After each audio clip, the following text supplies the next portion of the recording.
ఈ రాష్ట్రానికి ముఖ్యమంత్రిగా చంద్రబాబు నాయుడు గారు ప్రమాణ స్వీకారం చేస్తూ రాజ్యాంగానికి లోబడి రాజ్యాంగ నిబద్ధతలకు కట్టుబడి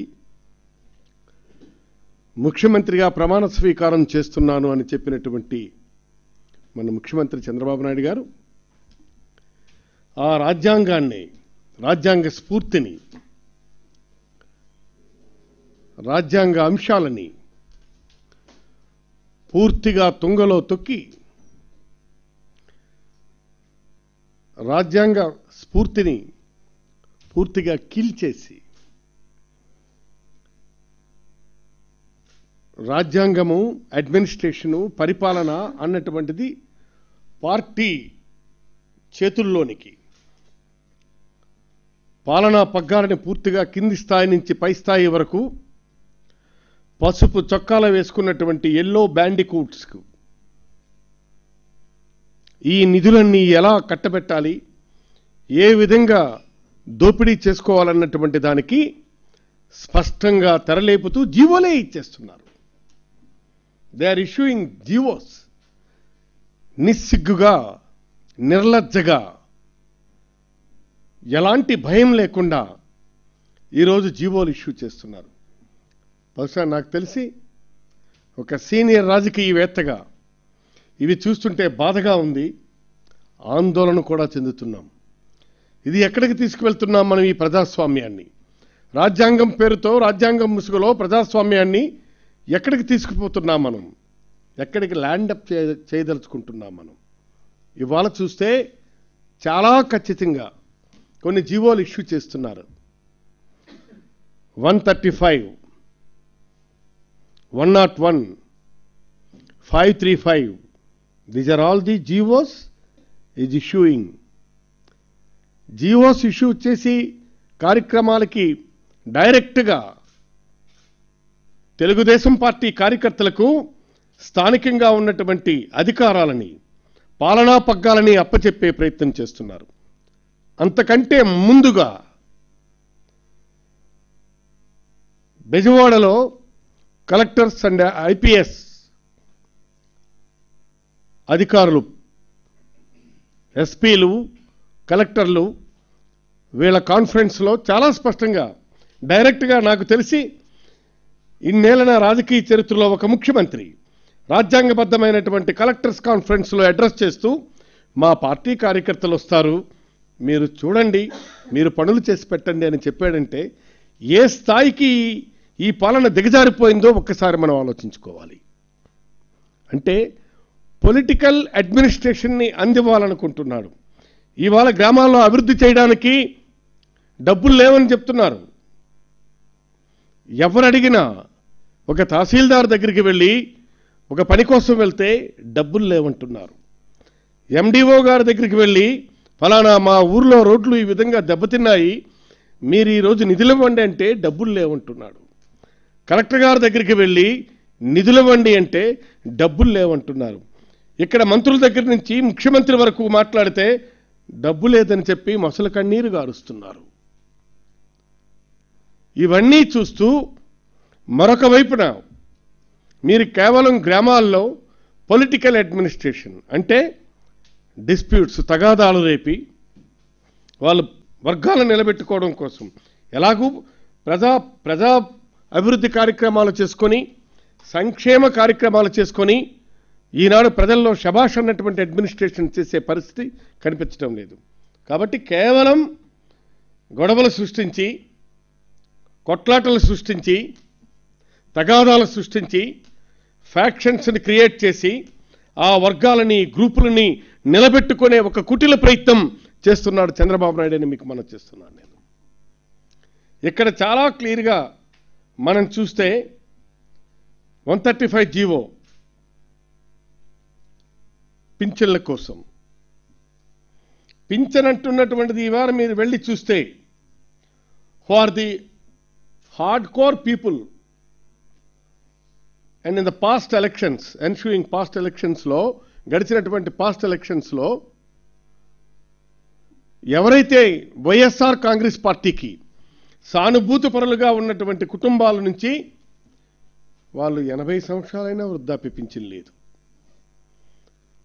వాళ్ళు వికలాంగుల పింఛన్లకు నోచుకోలేదు, వితంతు పింఛన్లకు నోచుకోలేదు. చాలా దురదృష్టకరం. దీనికోసం ఒక కమిటీ, ఆ కమిటీ దానికి చెప్పారు స్వచ్ఛంద సేవా సంస్థల నుంచి వచ్చినటువంటి వాళ్ళని. నేను అడుగుతున్న చంద్రబాబు నాయుడు గారు, ఒక్కరిని స్వచ్ఛంద సేవా సంస్థలో మీరు వేసినటువంటి రాష్ట్రంలో వేసిన అన్ని కమిటీల్లోనూ ఒక్కడినంటే ఒక్కరిని మీరు స్వచ్ఛంద సేవా సంస్థల నుంచి కమిటీ సభ్యుడిగా వేస్తే నేను నా జీవితకాలం రాజకీయాల నుంచి విరమించుతున్నాను. Would you like to come to the common dais for this? మీరు సిద్ధంగా ఉన్నారా? చెప్పండి. ఒక్క గ్రామ కమిటీలో ఒక్క స్వచ్ఛంద సేవా సంస్థని సభ్యుడిని మీరు చూపించగలిగితే, కేవలం ప్రజలు తిరస్కరించినటువంటి వాళ్ళని, నెత్తి మీద పైసా పెడితే దాని విలువ చేయలేనటువంటి వాళ్ళని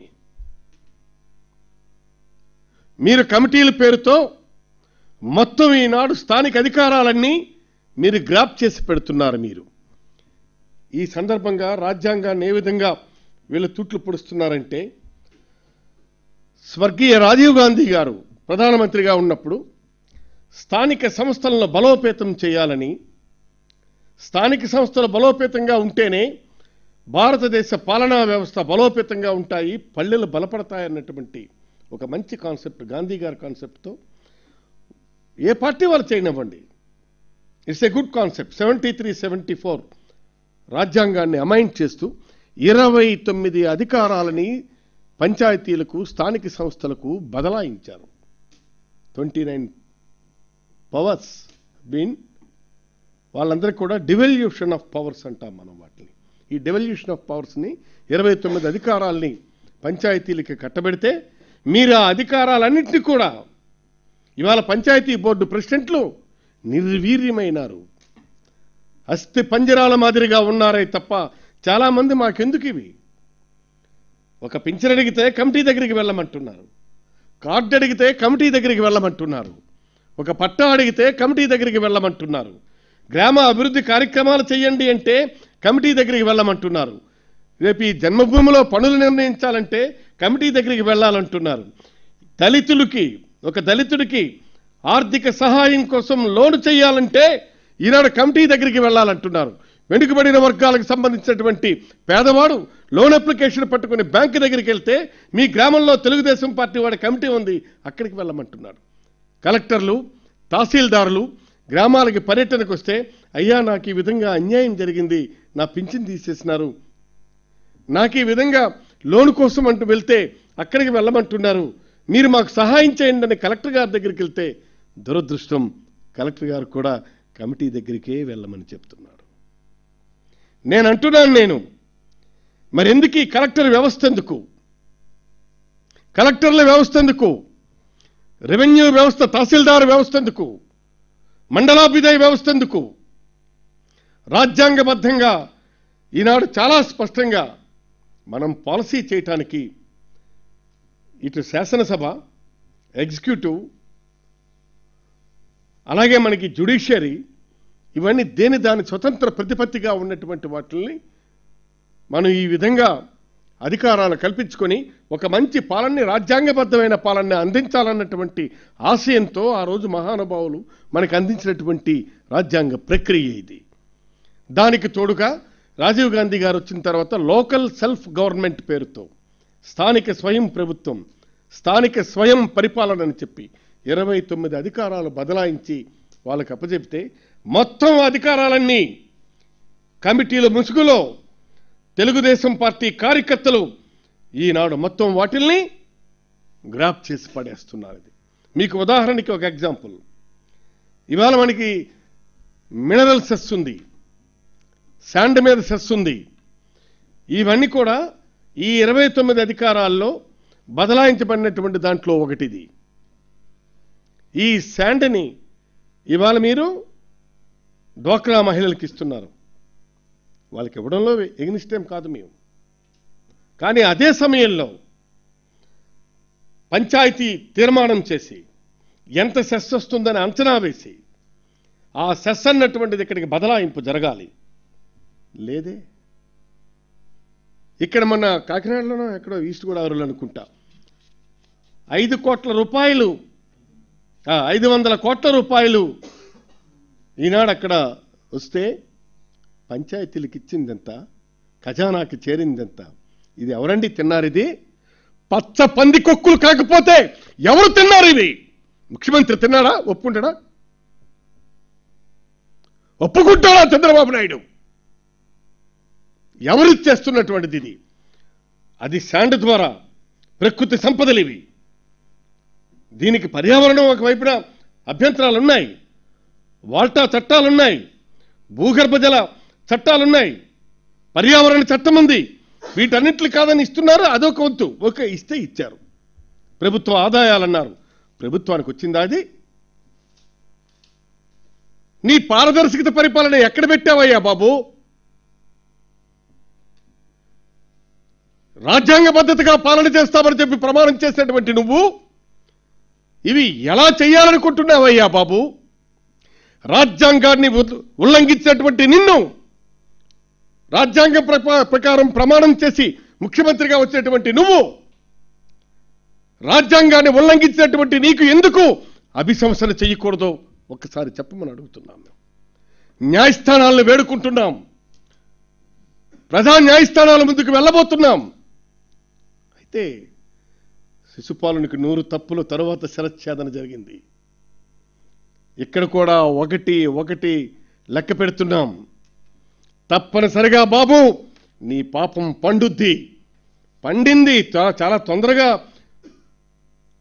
నీ పాపాలు పక్వానికి దశకు చేరుకున్నాయి. నేను అడుగుతున్నా, కలెక్టర్ వ్యవస్థను రద్దు చేయండి. ఇదే పరిస్థితి కొనసాగితే కలెక్టర్ల వ్యవస్థ దేనికి? రెవెన్యూ వ్యవస్థ దేనికి? మండల అడ్మినిస్ట్రేషన్ దేనికి? మెజిస్టీరియల్ పవర్స్ కూడా నీ పచ్చ చొక్కాలు వేసుకున్న నీ కమిటీలకు అప్పచెప్పుకోపో. ఎవడొద్దన్నాడు? ఇదేమి ప్రభుత్వం అని నేను అడుగుతున్నాను. ఇది నేను అడుగుతున్నా. తెలుగుదేశం పార్టీలో కూడా ప్రజాస్వామ్యవాదులుంటే స్థానిక సంస్థల బలోపేతం చేయబడాలన్నటువంటి ఆలోచన ఉన్నటువంటి వాడు ఎవరైనా దీన్ని సమర్థిస్తున్నారా? మీరైనా? ఇదంతా కూడా ఒక పథకం ప్రకారం మీ కార్యకర్తలను బలోపేతం చేసుకోవడానికని మీరు సాగిస్తున్నటువంటి పన్నాగం ఇది కుట్రది. ఎందుకంటే మరంకేటుంది? ఏమనంటే స్వచ్ఛంద సంస్థల నుంచి అంటున్నారు. బాబు, ఏ మదర్ తెరీసా సంస్థ నుంచి మీరు వచ్చారయ్యా? ఏ సిస్టర్ నిర్మల సంస్థ నుంచి మీరు వచ్చారయ్యా? ఏ రామకృష్ణ పరమహంస మిషన్ నుంచి మీరు వచ్చారయ్యా? ఏ వివేకానందుని ఆర్గనైజేషన్ నుంచి మీరు వచ్చారో చెప్పండి. ఇంతకంటే అన్యాయం ఇంకేముంటుందయ్యా? మీరా స్వచ్ఛంద సంస్థల, స్వచ్ఛంద రౌడీ సంస్థల మీరు? అందులో మర్డరర్స్ ఉన్నారు, క్రిమినల్ కేసులు ఫైల్ చేసేటువంటి వాళ్ళు ఉన్నారు. వీళ్ళు మనకి కమిటీల పేరుతో వీళ్ళు పాలకల, ఏలికల, ఎన్నికలు ఎందుకు? ప్రజాస్వామ్య వ్యవస్థ ఎందుకు? సర్పంచుల్ని ఎన్నుకునేది ఎందుకు? ఇవాళ వైఎస్ఆర్ కాంగ్రెస్ పార్టీ సర్పంచ్ అయితే చెక్ పవర్లు తీసేస్తున్నారు. వాడిని ఏ విధంగా తొలగించాలన్నటువంటి దానికోసం ఈనాడు తీస్తున్నారు మీరు. శ్రీకాకుళం జిల్లాలోనూ అయితే వారంలో కనీసం 1 డజన్ మంది సర్పంచులు చెక్ పవర్లు లాగి పడేస్తున్నారు. చెప్పమనండి. నేను అడుగుతున్నా. డిపిఓ ఉదాహరణకి నేను మిగిలినటువంటి జిల్లాలు ఇంకా నేను పోదలుచుకోలేదు. మా శ్రీకాకుళం జిల్లాలోనే డిపిఓ గారిని అడుగుతున్నా. ఏమమ్మా, ఆమె లేడీ, ఆమె కూడా ఇన్ఛార్జ్. నేను అడుగుతున్నాను, మీకు తప్పులు ఇప్పుడు కనిపించాయా? గడిచిన 5-6 ఏళ్లలో మీకు గడిపిలేదా? లేదు. వైఎస్ఆర్ కాంగ్రెస్ పార్టీ సర్పంచులు చేస్తున్నారని మీరు లేనిపోయినటువంటివి ఎస్టాబ్లిష్ చేసి మీరు కొడుతున్నారు. ఇది కరెక్ట్ కాదు. మేము మనవి చేస్తున్నాం. ఈ పద్ధతి మార్చుకోవాలా. కోర్టులో ఛాలెంజ్ చేశాం. నేను ఒకటే అడుగుతున్నాను. ఇవి డివల్యూషన్ ఆఫ్ పవర్స్, రాజ్యాంగానికి సంబంధించినటువంటివి. దీని వలన, కమిటీల వలన రాజ్యాంగం స్ఫూర్తి చంపబడింది. బై ఇష్యూయింగ్ ఆఫ్ జీవోలు మీరు ఉపయోగించుకోవచ్చు, మీరు ఇష్యూ చేయొచ్చు. పాలసీలో, ప్రభుత్వ పాలసీలో ఇష్యూ చేయొచ్చు, కానీ that should be in the frame of the constitution. A GO కూడా రాజ్యాంగ పరిధిని అతిక్రమించడానికి కానీ, రాజ్యాంగం అధికారాల్ని తూట్లు పడటానికి కానీ, రాజ్యాంగ స్ఫూర్తిని చంపేయటానికి కానీ జీవోకు లేదు. జీవో అంటే that can be go at any time. దానికి అధికారాలు లేవు. రాజ్యాంగాన్ని ప్రశ్నించే అధికారం జీవోకు లేదు, ఉండకూడదు. ఒకవేళ అంత సువిశాల ప్రజాబాహుళ్యానికి సంబంధించిన సంక్షేమ కార్యక్రమాలే అయితే తప్పనిసరిగా మళ్ళీ అది మరో రాజ్యాంగం అమెండ్మెంట్ ద్వారా రావాలే తప్ప రాజ్యాంగ స్ఫూర్తిని కించపరచడం కానీ, రాజ్యాంగ స్ఫూర్తిని చంపే విధంగా కానీ జీవోలు ఉండడానికి వీల్లేదు. అఫ్కోర్స్ మేము అది కోర్టులో వేశాం, న్యాయస్థానంలో ఫైట్ చేస్తున్నాం. రేపు న్యాయస్థానం ఏ విధమైనటువంటి తీర్పు చెబుతారో చూడాలి. మేము రాజ్యాంగం స్ఫూర్తిని న్యాయస్థానం పరిరక్షిస్తుందనే ఆశతోనే మేము ఉన్నాం. ఈ ప్రభుత్వం ఈ విధంగా చేసుకుంటూ వెళితే ఎన్నికల అవసరం లేదు, కలెక్టర్ల వ్యవస్థ అవసరం లేదు, ఎండిఓ వ్యవస్థ అక్కర్లేదు, స్థానిక సంస్థలు అక్కర్లేదు. మీరే పెట్టుకోండి. You nominate sarpanches. కమిటీలు ఎందుకు వేసుకున్నారు? ఎన్నికలు జల్లమని చెప్పి వాటి ఇచ్చేయండి. ఇచ్చేసి పసుపు చొక్కాల వేసుకో, పసుపు చొక్కాతో ఒక కలెక్టర్ని వేసుకో, పసుపు చొక్కాతో జాయింట్ కలెక్టర్ని వేసుకో, పసుపు చొక్కాతో ఒక ఆర్డీఓని వేసుకో. ఎందుకు వీళ్ళు? మా దగ్గర పరోక్షంగా ఆఫ్ ది రికార్డ్ వాళ్ళు ఎంత బాధపడుతున్నారంటే పేర్లు చెప్పను కానీ మేము ఎందుకున్నామో మాకే తెలుసా.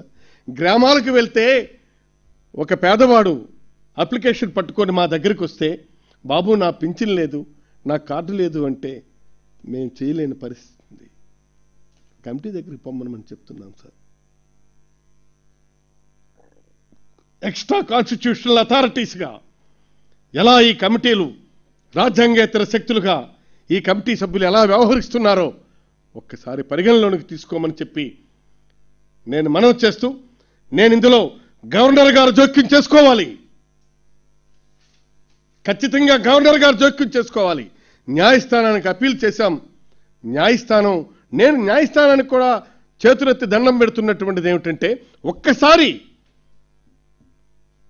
ఒక కమిషన్ మాదిరిగా జ్యుడిషియరీ సైడ్ నుంచి గ్రామాలకి వెళ్ళమని విచారించమంటున్నాం. మేము కేసులు వేశాం. ఇప్పుడు ఏదైనా వ్యాజ్యం వస్తే కమిషన్స్ని వేస్తున్నారు.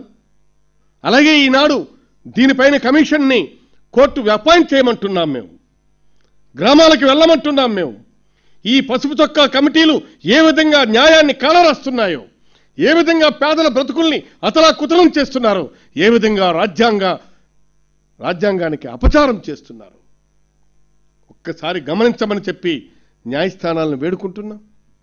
గవర్నర్ గారు ఇందులో జోక్యం చేసుకోవాలని వేడుకుంటున్నాం. లేదనుకునేటప్పుడు డైరెక్ట్గా మేము ఒకటే చెప్తున్నాం, ఆ కమిటీలన్నీ కూడా సర్పంచ్లు వేసుకోండి, ఎంపీపీలు వేసుకోండి, జడ్పీటీసీలు వేసుకోండి, జిల్లా పరిషత్తులు వేసుకోండి, కలెక్టర్లు వేసుకోండి, అందరూ వేసుకోండి. మొత్తం ఈ ఎగ్జిక్యూషన్ ఎందుకు, తర్వాత ఈ శాసనసభ ఎందుకు, వీటన్నిట్లు కూడాను. కాబట్టి దీన్ని బట్టి ఒక జీవో రాజ్యాంగ స్ఫూర్తిని కిల్ చేయడానికి కానీ, కించపరచడానికి కానీ, అపచారం చేయడానికి కానీ, వైలేట్ చేయడానికి కానీ జీవోకి అధికారం లేదు. ప్రభుత్వానికి కూడా హక్కు లేదు. రాజ్యాంగాన్ని ప్రశ్నించే హక్కు ప్రభుత్వాలకు కూడా లేదు.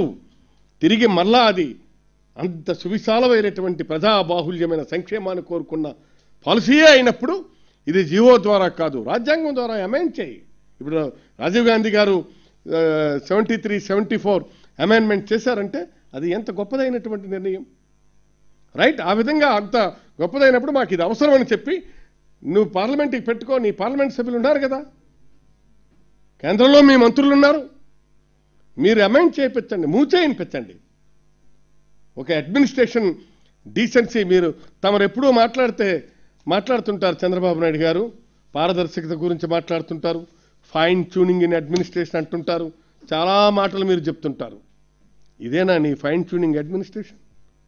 ఇదేనా మీ పారదర్శకత అడ్మినిస్ట్రేషన్? మాకు తెలియదు సార్. చంద్రబాబు నాయుడు గారు కొద్దిగా మాకు అజ్ఞానం అపారం. ఏదైనా తప్పు జరిగితే మీరేది చెప్పండి, ఇది మేము ఇది ప్రశ్నిస్తున్నాం. మీరు కాదు, మీ మంత్రిని రమ్మనమనండి, కన్సర్న్ మినిస్టర్స్ని. Let them come with their arguments. కాబట్టి దయచేసి మీ అందరికీ నేను మనవి చేసేది, ఈ రాజ్యాంగ స్ఫూర్తిని పరిరక్షించాల్సినటువంటి బాధ్యత. You are the fourth estate of the parliamentary democracy. My dear friends, మీరు ఈ రాజ్యాంగానికి 4వ స్తంభం. ఈ స్తంభం ఒంటికాల మీద ఉందా, ఒంటి వేలు మీద ఉందా, బొటల వేల మీద నిలబడి ఉందా? మీరు ఈ రాజ్యాంగం పరిరక్షిస్తారో లేదో మీకు కూడా బాధ్యత ఉంది. రేపు ఉదయం మిమ్మల్ని ఒక మాట అంటాము. ఇంత జరుగుతుంటే మౌన ప్రేక్షకుడిగా చూస్తూ ఊరుకుంటే ఎట్లా? ఏమండి నేను అడుగుతున్నా, నేను అడిగితే మా వాళ్ళు కొంతమంది బాధపడతారు. నా మంచి ఫ్రెండ్స్ ఉన్నారు ప్రెస్లో. మరి ఏమనంటే ఏమనుకుంటే అది అనుకో, కానీ ఇవేమీ రాజ్యాంగం, ఈ స్ఫూర్తి, ఇవన్నీ గజెట్ పత్రికలకి కనిపించడం లేదా? రాయండి సార్, మంచి ప్రభుత్వాన్ని నడిపించే ప్రయత్నం చేయండి. కాబట్టి దయచేసి వీటన్నిటిని కూడా, ఓకే నా మీద అభిమానం ఉండొచ్చు, కానీ నేను తప్పు చేస్తే ఆ తప్పును కూడా నేను సమర్థించే ప్రక్రియకి వెళ్తే అది గుడ్డి అభిమానం అనిపించుకుంటుంది.